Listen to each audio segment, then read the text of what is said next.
Bon, ben merci pour ce beau film. Et donc, dans l'ordre de ce qu'on va faire maintenant, on va donner la parole à nos réalisateurs et qui vont vous parler d'ailleurs, je pense. J'espère qu'il y a des gens de Vairao dans la salle, mais je pense que ce film parle à tout le monde et parle un peu de tout le monde.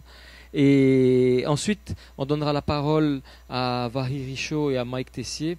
Et peut-être qu'on fera une petite pause à un moment ou à un autre. Et ensuite, on dialoguera au sujet des Taharava. Il y a beaucoup de questions qui se posent, hein, qui seront posées aux uns et aux autres, par les uns et par les autres.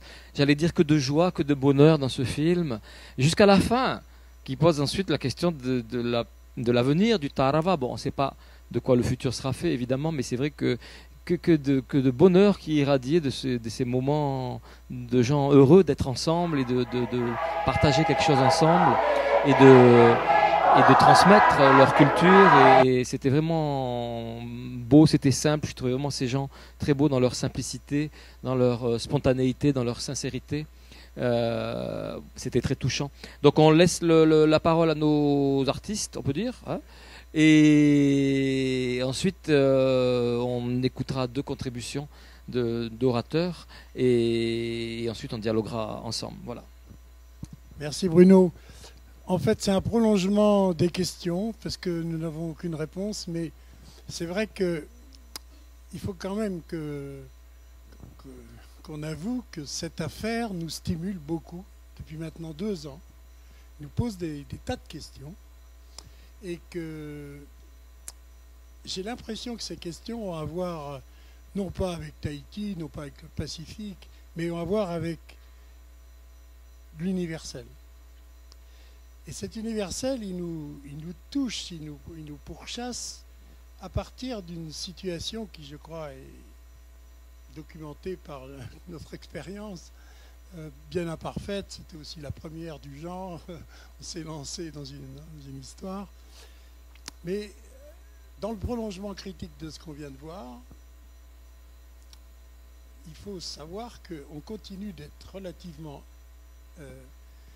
éberlué par le fait que cette pratique artistique, si on peut dire, si on peut l'affirmer, ce que je ne suis pas absolument certain de pouvoir faire, mais cette pratique d'expérience humaine passe par une pratique du corps qui est radicale. Enfin, à mes yeux. Moi, il faut le savoir, je suis violoncelliste, je suis dans le classique, j'ai une expérience depuis que je suis tout petit. Enfin, la musique me parle singulièrement. Mais il faut bien voir qu'ici, dans les répétitions, lorsque les Faharas relancent avec cette urgence que vous ressentez comme vitale, vous êtes quand même subjugué par ce caractère d'expérience. On a l'impression d'être au bout peut-être d'un continent, au bout d'un Finistère, quelque chose, on ne sait pas ce qu'il y a derrière. On est attentif parce que c'est certain qu'il n'y a pas cette énergie-là s'il n'y avait pas une question majeure derrière. Cette question, on n'y accède toujours pas. Mais sachez que c'est pour un peu, sinon l'apprivoiser, du moins la tutoyer, qu'on continue à se poser des questions et qu'on est tellement heureux de vous parler ici et surtout de vous écouter. Donc ça va être très bref, mais sachez que je ne comprends pas une chose, c'est que la radicalité de l'expérience vocale notamment soit si peu accueillie dans le pays qu'il a vu naître, puisque comme Myrna nous le dit, c'est d'ici, c'est ici que ça se passe. Pourquoi lorsque le EVA se déroule, on en a vu 3 expériences, dès que les chants arrivent, ma foi, il est quand même urgent d'aller manger. Et par contre, quand la danse va reprendre, ça, c'est important d'être là. Écoutez, il y a quelque chose, pour moi, d'un peu insultant dans l'affaire. Parce que, c'est pas dire du mal de la danse que de penser qu'il y a lieu de penser sur le chant. Or, on a l'impression qu'il y a une indifférence sociale assez forte. Je dois même dire que cette indifférence se souligne de façon... Puisque nous, on est surpris de nous voir nous intéresser à ça. On dit, mais vous allez arrêter ou quoi? Vous revenez encore, mais vous êtes fous, quoi. Bon. On dit, non, on n'est pas fous, on cherche quelque chose, mais on ne sait pas tout à fait quoi. En tout cas, Quand on nous dit, mais c'est toujours pareil, c'est lancinant, c'est toujours la même chose, le Tarava, mais c'est toujours la même chose. Vous avez vu les 10 passages d'affilée où on écoute Mateia, Papofai, etc. Vous avez l'impression que c'est toujours la même chose? Non, c'est jamais la même chose. Ou alors je ne connais rien à mes oreilles. Donc il y a quelque chose qui est profondément énigmatique dans cette affaire et nous vous le soumettons en tant que tel, ni plus ni moins. Il y a de l'énigme qui continue de nous tarauder entre ce qui paraît je dirais la violence d'un engagement qui se traduit dans une sorte d'extraordinaire machine collective qui se met en route et puis qui est, comme dit André, on ne peut pas l'arrêter. Ah, c'est fini. Et oui, et en même temps, on a l'impression que le monde qui est autour est indifférent à ça.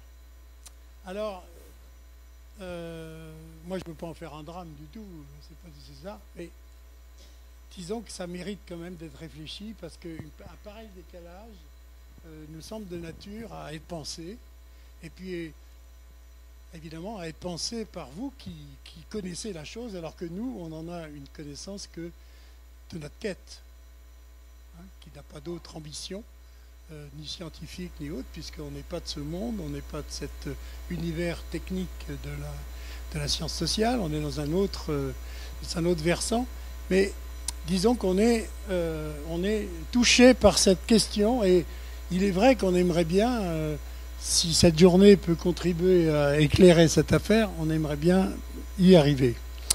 Je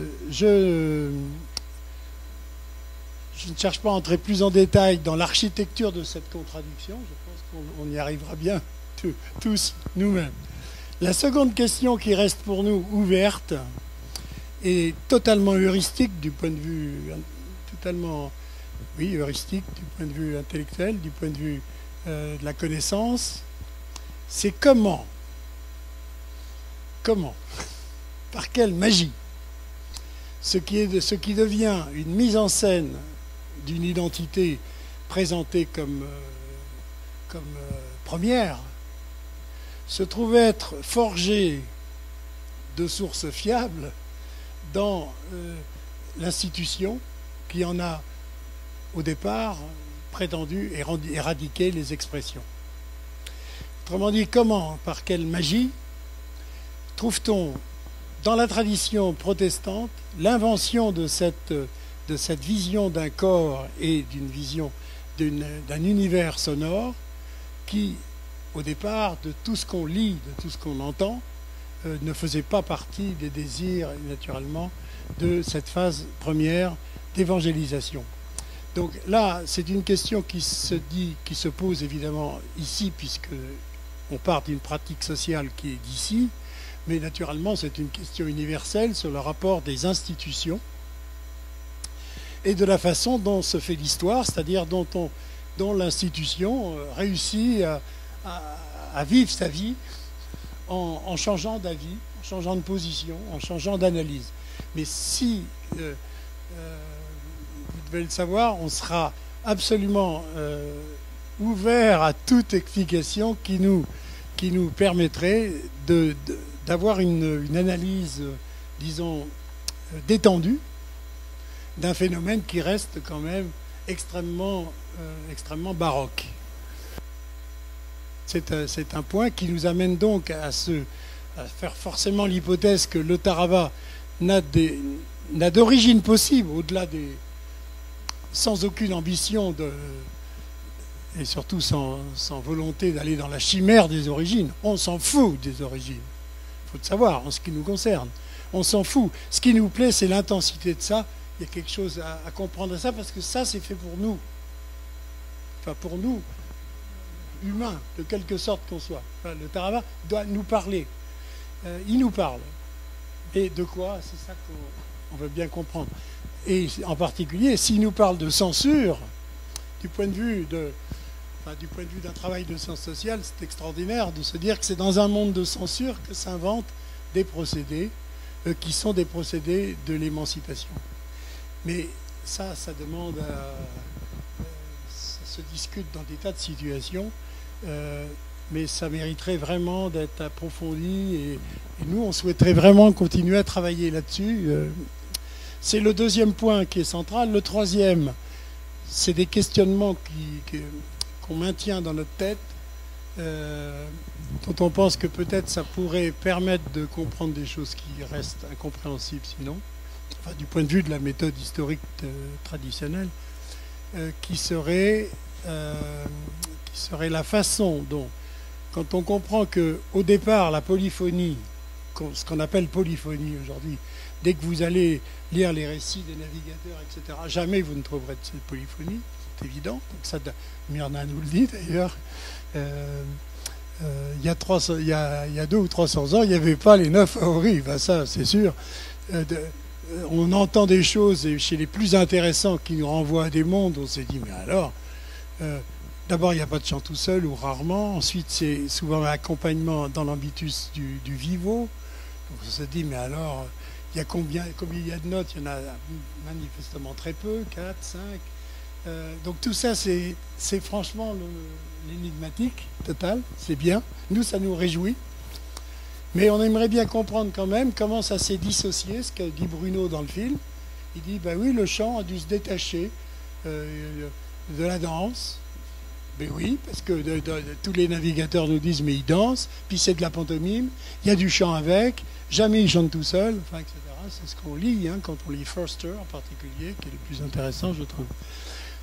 Toujours est-il que la compréhension de comment tout ça, les techniques se sont progressivement dissociées les unes des autres, et là on est en pleine situation de savoir, parce qu'il y a des spécialistes du horero, il y a des spécialistes du chant, il y a des spécialistes de la danse, donc c'est la fête. C'est la fête pour essayer de se dire, ah oui, tiens, mais effectivement, je crois que sur le chant, on n'a pas assez pris en considération ceci. Ah, mais sur la danse, on croit que, mais c'est pas du tout. Et puis le horero, etc. Donc, mon petit topo est terminé. C'est nos questions qui se maintiennent. On n'est pas pressé pour les réponses, hein, aussi.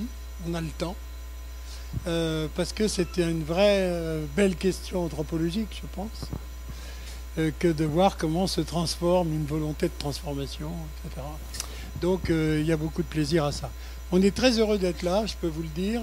Je voudrais insister auprès des jeunes gens qui tout à l'heure nous ont chanté. Moi, ça m'a beaucoup, j'ai beaucoup apprécié ça. J'ai trouvé que c'était, je crois que c'est Gwenda qui a eu cette idée grandiose. Et je voudrais la remercier. Parce que on peut parler. Ah, alors, je voudrais. Bon, écoutez, là, vous savez, on est dans un monde où c'est toujours très difficile de dire qui a eu l'idée, parce que les 9 voix, et qui a eu l'idée des 9 voix, hein, et ben, on n'est pas sorti de l'auberge. Bon, bref, merci beaucoup. On est très heureux d'être avec vous, et on espère être moins ignorants ce soir. Voilà. Merci.